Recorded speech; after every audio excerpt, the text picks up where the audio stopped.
Alright boys, so I just watched My Hero Academia, episode 7 of season 8,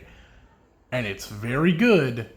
but it's also very uneven. Starting with great stuff like Nano Shimura getting her closure with her family and Shigaraki's side of the story, to Deku and Shigaraki's final clash and Deku finally being able to reach and see the crying boy, and some great character work around Kid Deku and Tenko, or Shigaraki, however you want to call him, especially when we get a lot of recontextualization around his hands and his backstory.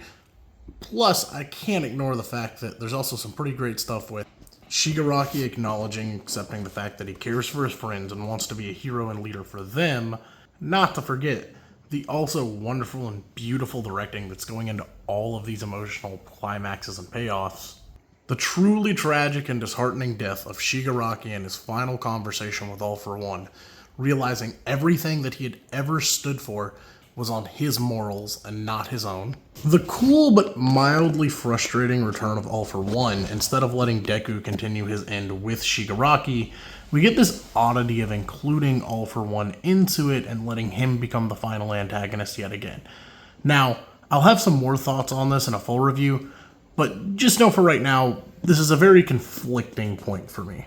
But Deku's arms being gone was an exceptional and awesome explanation of something that's been built up for more or less 2/3 of the series at this point, with interesting and fun payoff, a great and awesome topper to the Korogiri and Aizawa timeline, because this was something that I always enjoyed, and I do love the conclusion to their character arcs. It's done extremely well, if a little late for wear considering the wait between seasons. With this sick-ass Spider-Man 2, Spider-Man 1, hey, if you mess with him, you mess with New York, everyone, Avengers Endgame. Everybody showing up on your left ass scene is awesome, and I absolutely love it. But I do have a massive, and I do mean massive, issue of ass pull of Deku getting his arms back. It feels super unrewarding for the punishment of Deku's recklessness coming back with a consequence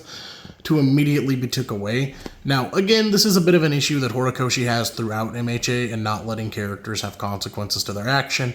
but I'm not going to sit here and fully be mad at it, because it does really bring itself all home when Deku's Avenger Assemble ass face comes into frame, and it's great.